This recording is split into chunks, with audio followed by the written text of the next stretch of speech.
My name is a secret. I can't tell you. I can't tell anyone. It's a weight I carry, a silent burden that shapes my every interaction. In a world where names are the first step to connection, I remain an enigma, a mystery even to myself. It's not that I don't want to, it's that I can't. The reasons are complex, tangled in a web of past experiences and future fears. Each time I think about revealing it, a wave of anxiety crashes over me, pulling me back into the shadows. From the moment we're born, our names become part of who we are. They are whispered to us in lullabies, called out in joy and anger, and written in the annals of our personal histories. They are the first gift we receive, a badge of identity that we carry through life. They connect us to our families, our pasts, our identities. A name is more than just a label. It's a link to our heritage, a thread that ties us to the tapestry of our ancestors. It's spoken with pride by our parents, cherished by our friends, and remembered by those we leave behind. But my name is a burden, a reminder of something I can never escape. It's a shadow that follows me, a constant reminder of a past I wish I could forget. It's a name that carries with it a history of pain, of loss, of things better left unspoken. I long to shout it from the rooftops, to introduce myself without hesitation, to feel the freedom of being known, of being seen for who I truly am. But every time I open my mouth, the words get stuck in my throat, choked by the fear of what might happen if I let them out. But fear keeps me silent. Fear of the consequences, of the pain it would cause. Fear of rejection, of judgment, of the unknown. It's a fear that paralyzes me, that keeps me locked in a prison of my own making. Fear of the consequences, of the pain it would cause. The fear is not just for myself, but for those around me. What would they think?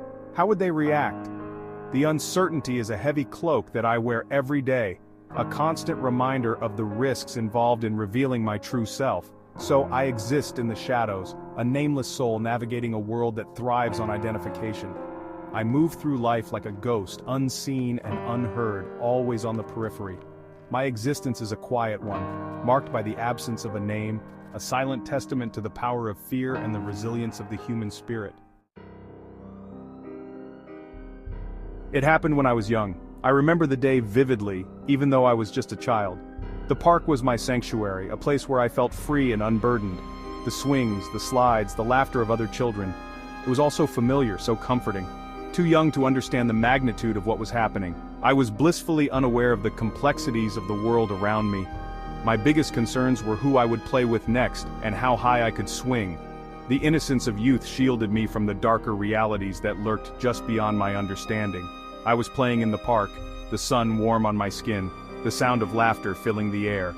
The day was perfect, the kind of day that seemed to stretch on forever. The sunlight filtered through the trees, casting playful shadows on the ground. The air was filled with the scent of freshly cut grass and the distant hum of a lawnmower. Then everything changed. A blur of motion, a scream that tore through the peaceful afternoon. It was as if time itself had fractured, splitting my world into a before and an after. The scream was unlike anything I'd ever heard, a sound that seemed to pierce the very fabric of reality. My life split into two distinct halves, before and after. The carefree days of my childhood were abruptly replaced by a new, unsettling reality. The park, once a place of joy and laughter, now felt like a haunted landscape, filled with echoes of that fateful day. The details are still hazy, lost in the fog of trauma. I struggle to piece together the fragments of that day, but they remain elusive, like shadows in the mist. The more I try to remember, the more the memories slip away, leaving me with a sense of incompleteness. But the aftermath is etched into my memory. The days that followed were filled with confusion and fear. I remember the worried looks on the faces of the adults around me, the hushed conversations that stopped abruptly whenever I entered the room. It was as if I had become a ghost, a silent witness to my own life. The hushed whispers, the fear in my parents' eyes, the sudden disappearance of my name. It was as if they were afraid to speak it, as if saying it out loud would somehow make the nightmare real. I felt a growing sense of isolation, a chasm opening up between me and the world I once knew. The park, the laughter, the sunlight, all of it seemed like a distant dream, a memory from another lifetime. At first, it was a game. A simple, innocent game that made me feel special and unique. I was just a child, and the world was a playground filled with endless possibilities. My secret identity was my own little adventure, A story I told myself to make life more exciting, a secret identity, like a superhero in disguise. I imagined myself as someone extraordinary, someone who could do things others couldn't. It was thrilling to think that I had a hidden side, a part of me that no one else knew about. I felt powerful, invincible even, as if I could conquer any challenge that came my way. But as I grew older, the reality of my situation sank in. The fantasy began to fade, and the weight of my secret started to press down on me. It wasn't just a game anymore, it was my life.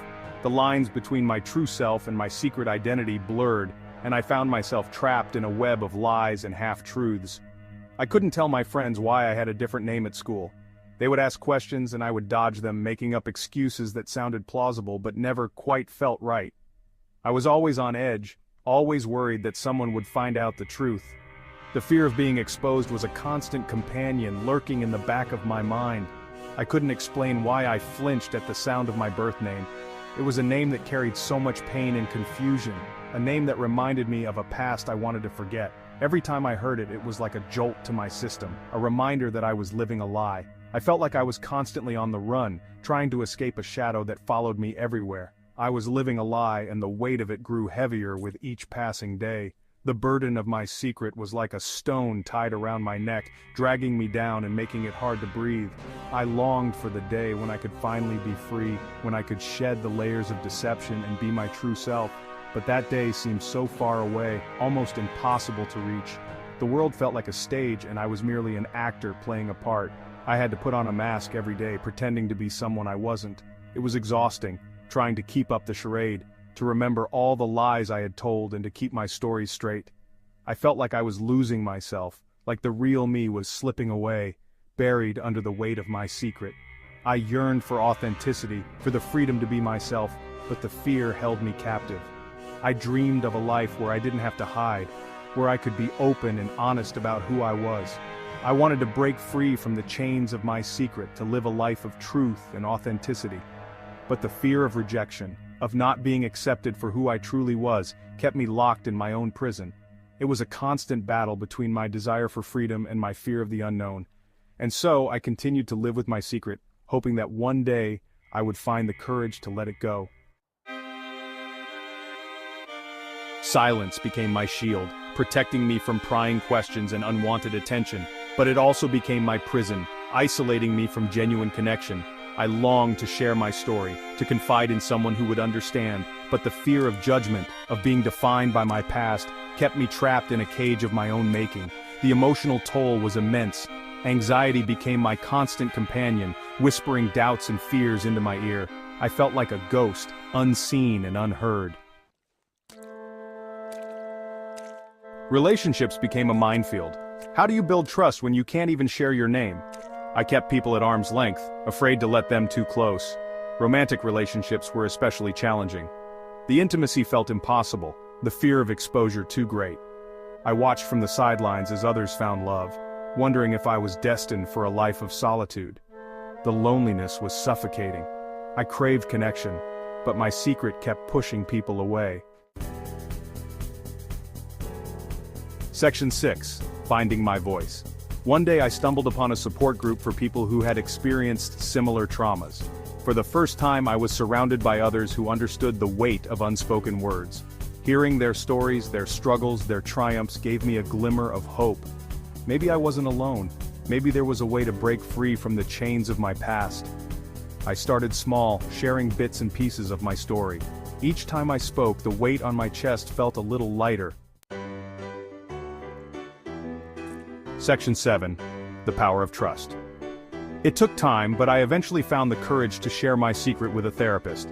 It was terrifying and liberating all at once. Having someone listen without judgment to validate my feelings and experiences was life-changing. For the first time, I felt seen and heard. The therapist helped me understand the power of my story. It wasn't something to be ashamed of, but a testament to my resilience. Section 8. Embracing the unknown. Healing is a journey, not a destination. There are still days when the fear threatens to consume me, when the weight of my secret feels unbearable. But I'm learning to embrace the unknown, to trust myself, to believe in my own strength. I may never be able to share my name with the world, but that doesn't mean I can't live a full and meaningful life. Section 9. A hopeful future. I still dream of a day when I can introduce myself without hesitation, when my name no longer carries the weight of the past. But for now, I find solace in the progress I've made. I'm no longer defined by my secret. I am a survivor, a fighter, a work in progress, and I choose to believe that even in the darkest of times, there is always hope for a brighter future.